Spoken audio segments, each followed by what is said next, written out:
diyan ka naman magaling, di ba? Sige kuya, subukan mo. Ano ba kayong dalawa? Hindi ba kayo titigil? Ito kasing si kuya, sumusobra na. O ba't ako? Ikaw nga itong maraming sinasabi eh. Eh, ikaw nga itong mayabang. Tama na yan! Ano ba naman kayong dalawa? Bakit hindi kayo magkasundo? O ito ang ngita ko! Pinalaki ko kayo ng maayos. Bakit kayo ganyan? Ano ba namang klaseng anak kayo? Isipin nyo ngang mabuti kung tama o mali. Kuya, halos cellphone na lang ginagawa mo sa maghapon ah. Pakialam mo ba? Sana tumulong ka man lang kay tatay sa bukid. Ayoko nga. Kung gusto mo, ikaw na lang. Eh, ikaw tong walang ginagawa kuya eh. Ano ba naman yan kuya? Kung hindi cellphone inaatupag mo, nakahilata ka na lang sa kwarto mo maghapon. Saka sana man lang tumulong ka kay nanay sa pagbibenta ng gulay sa palengke. Bakit ba ang kulit mo? Nagbibigay naman ako ng pera pag nagpapadala ang ate mo ah. Diyan ka magaling kuya.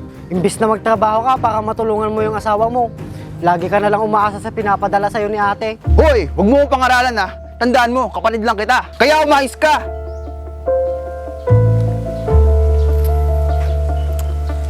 Kailan kaya mababago ni kuya yung ugali niya?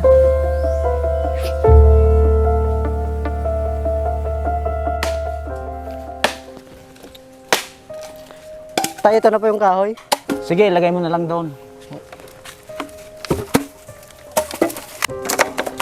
Oo nga pala anak, maghain ka na ng pagkain natin. Sige po tay.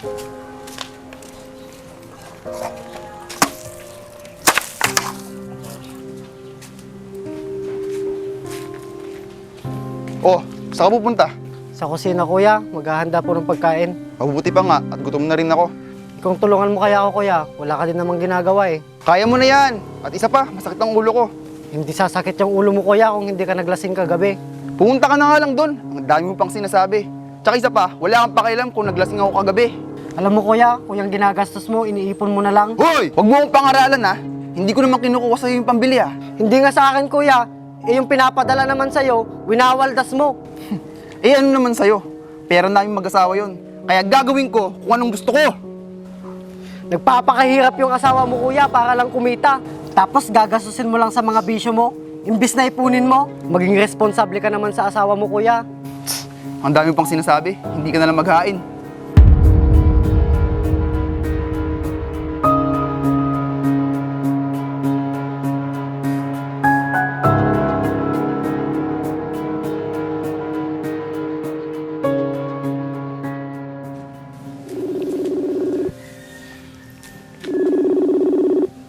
Hello?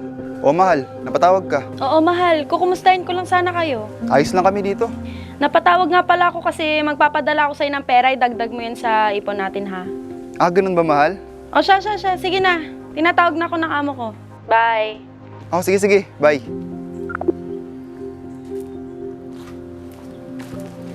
Oh anak, saan ka pupunta? Ba't bis na bis ka? Diyan lang sa tropa tay. Tropa na naman? Anong oras ka na naman uuwi? Ay nako, uuwi ako kung anong oras ko gustong umuwi. Ano kaya kung maghanap ka ng trabaho mo para matulungan mo si Abe? Trabaho? Kaya na ni Abby yun tay. Hay nako anak, maging responsable ka naman sa asawa mo. Paano kung wala na kami ng nanay mo habang buhay ka na lang ganyan? Paano na lang kung nagkaanak kayo ng asawa mo? Hindi habang buhay na nandito kami ng nanay mo para tumulong sa'yo. Malaki naman yung sahod ni Abby sa ibang bansa tay. Sigurado naman ako makakapag-ipon yun. Habang buhay ka na lang bang aasa sa sahod ng asawa mo anak? Maghanap ka rin kaya ng trabaho mo para naman matulungan mo yung asawa mo anak? Yan na naman kayo sa mga pangaral nyo. Tay nakakasawa na. Palagi na lang ganyan yung bukang bibig nyo. Anak, para din naman sa inyong mag-asawa yung sinasabi ko. Paulit-ulit na lang tay, nakakarindi na. Pero anak, Ay nako, yan na naman kayo sa mga sermon nyo na walang kwenta. anak naman, sana naman makinig ka sa mga payo ko. Diyan na nga kayo. Teka lang anak, kinakausap pa kita. Mas mabuti pa, doon na lang ako sa tropa ko. Buti pa doon, masaya. Kesa dito, walang makausap na matino. Kuya, ba't ganyan ka makasagot kay tatay? Eh ano bang pakialam mo? Hindi ka na nahiya kay tatay. Bakit ba napakapakialamero mo? Eh paano? Nagiging bastos ka na eh. Pati si tatay, sinasagot mo. Huwag mo akong pagsasabihan ng ganyan. Tandaan mo, mas matanda ako sa'yo.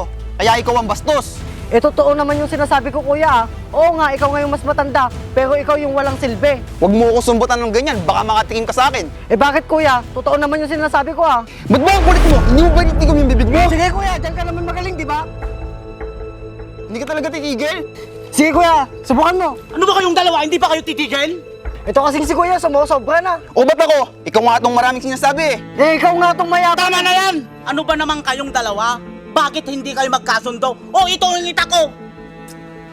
Pinalaki ko kayo ng maayos. Bakit kayo ganyan? Ano ba namang klaseng anak kayo? Isipin nyo ngang mabuti kung tama o mali. Pasensya na po tay, hindi na po mauulit. O tay, pasensya na. Sige na anak, pumasok ka na sa loob at kakausapin ko lang tong kapatid mo. Sige po tay. Ikaw naman anak, bakit mo naman inaaway yung kapatid mo? Napakatabas kasi ng bunganga eh. Hayaan mo na kasi yung kapatid mo. Hayaan? Paano? Lagi nyo kasi kinakampihan si Renz eh. Palagi na lang kasi siya yung iniintindi nyo. Eh ako, ano ba ako dito? Palibasa kasi, paborito nyo anak eh. Joseph, bumalik ka rito!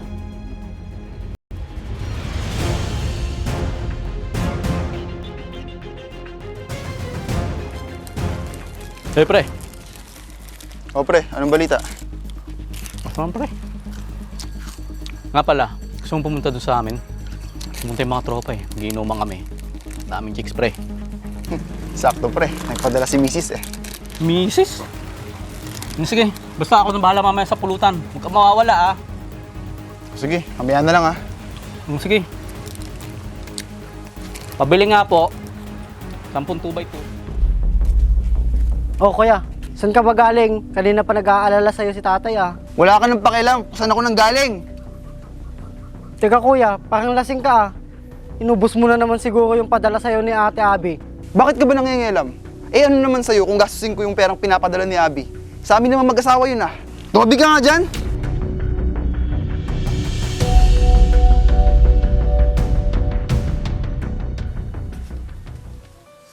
O anak, nga pala anak, tumawag sa akin si Abe, pero hindi na kita ginising.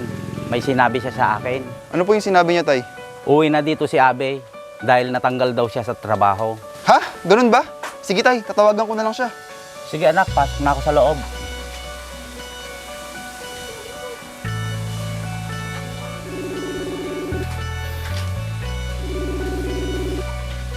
Hello, mahal.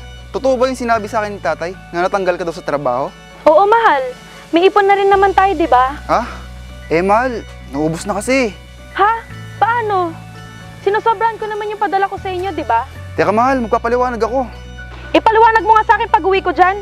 Sige na at mag-empake na ako ng mga gamit ko. Paano kaya to?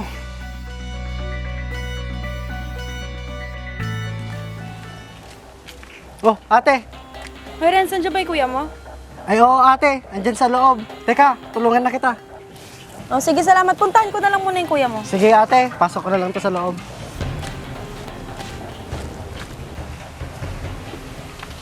Oh, mahal. Anong oras ka dumating? Kani-kanina lang. Napagod nga ako sa biyahe. O tara, doon muna tayo. Magpahinga ka muna.